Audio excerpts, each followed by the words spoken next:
For example, if you go to Surah 489. Okay.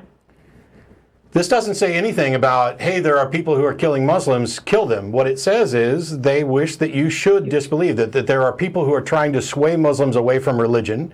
They wish that you should disbelieve as they disbelieve, and then you would be equal. Therefore, take note to yourselves, friends, so don't be friends with them until they immigrate in the way of God.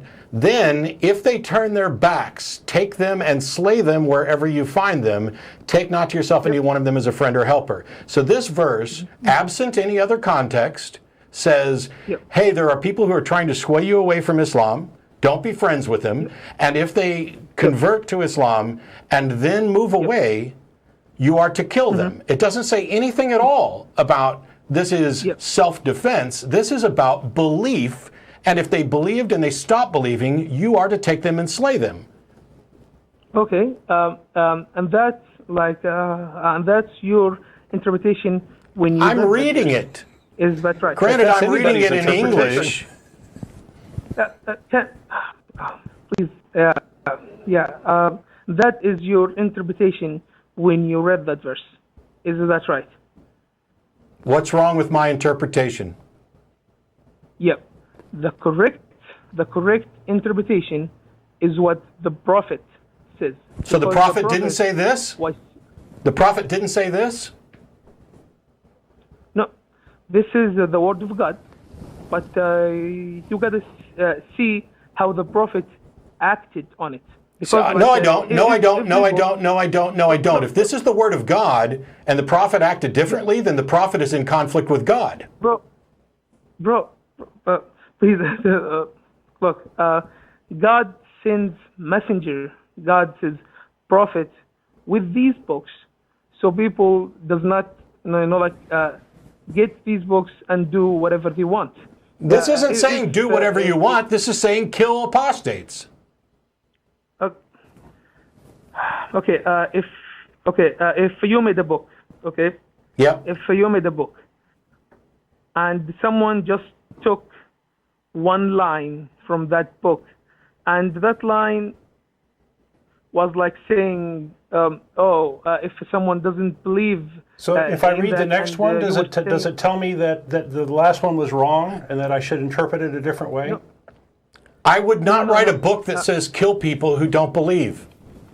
There's no way, if my goal is to tell people how to live their life, there is no way I would write that phrase at all, because even if I wrote it and intended to clarify it later or have some prophet clarify it, I don't know why prophets need to clarify the word of God, why the word of God isn't clear enough on my own.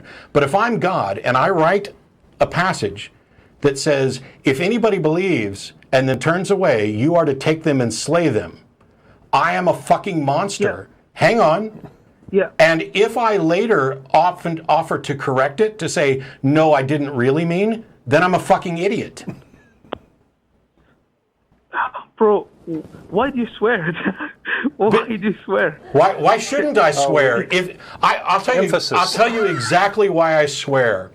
Because I'm talking to someone. We are talking politely here, bro. No, we are talking politely. We are talking politely. What is your objection to the word fuck? Islamic countries have different sensibilities. So here's the thing. I will retract it.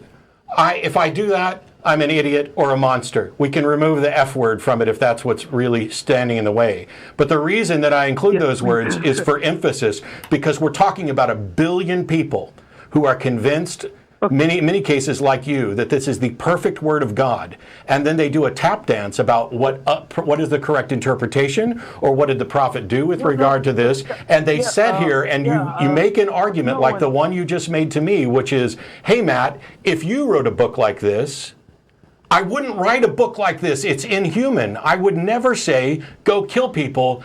Wait a minute, I was just teasing. That's stupid, because if the later passage gets removed, or separated, or if somebody says, no, the later passage doesn't clarify 489, it clarifies this other passage over here, now I'm leaving it all in the hands of people to interpret. And if what I've given them to interpret says kill people who stop believing, I'm an ass. I am a monster. I am instructing people in inhuman things. And the fact that you aren't willing to kill people doesn't mean that you have the correct interpretation. God didn't leave people to make sense of this. Did God write that passage? He sent a prophet to enforce How do you know that? these laws. How do you know that? And what kind of God says that passage and then sends a prophet to correct it? No, he didn't send a prophet to correct it, like Moses. So it hasn't been corrected? Like Jesus. Has that passage been corrected? Let me complete my sentence. Let me complete my sentence, man. Did God write that passage? Yes. And is that passage good as it stands?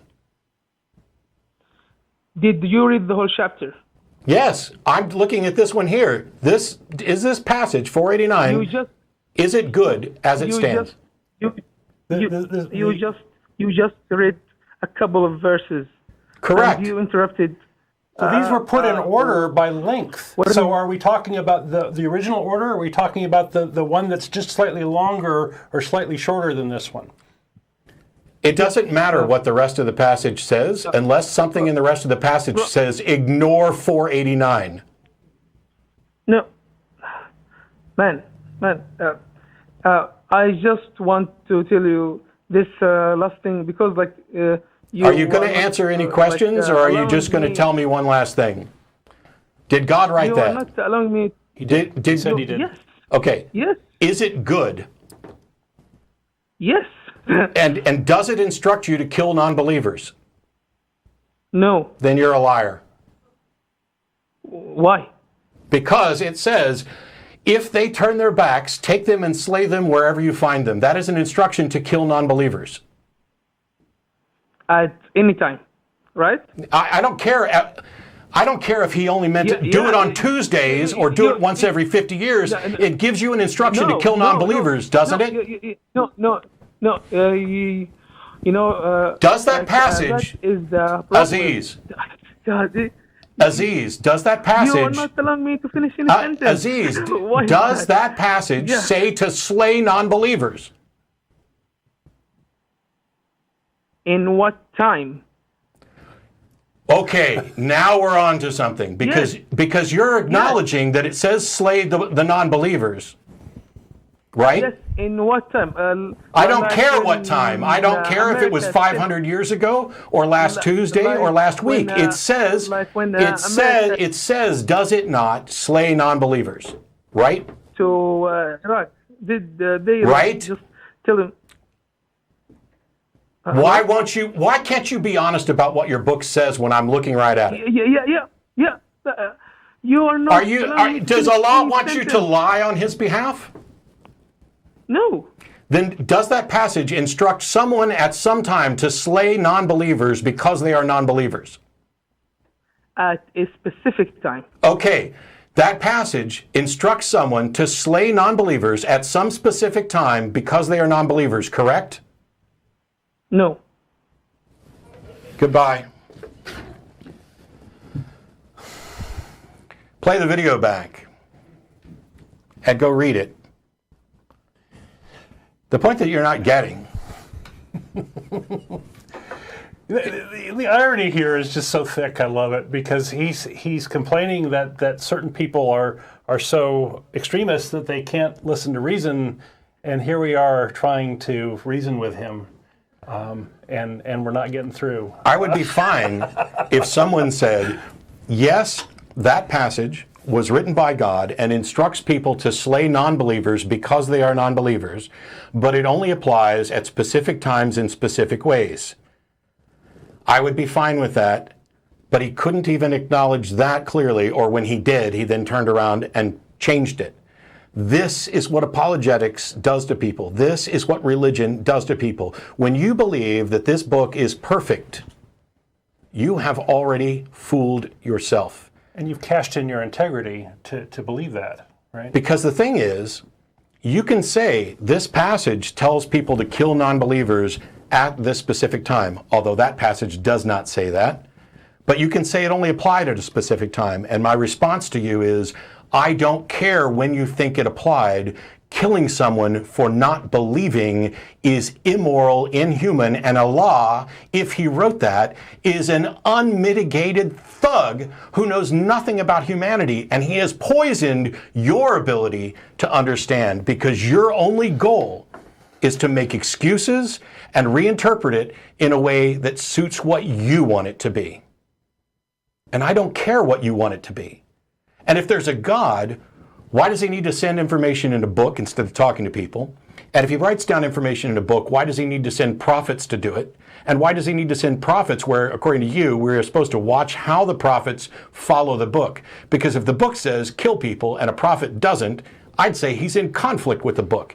And if your claim is, yeah, the book says kill people, but the prophet didn't, so we're going to follow the prophet, then why are you pointing to the book and saying it's perfect? Your entire process is a lie that people have fed you and you are feeding yourself, and it makes you sit there and do this tap dance in a discussion where when it says, if they turn their backs, take them and slay them wherever you find them, wherever, it doesn't say anything about whenever, it says wherever. It is not a stretch to think that some people with a bent towards extremism would look at that verse and say, yes, I am instructed by Allah to kill apostates. You can talk about other interpretations and clarifications later, but if you try to make the case that it's absurd to think that people will kill apostates based on this passage, you are the one who has deceived yourself.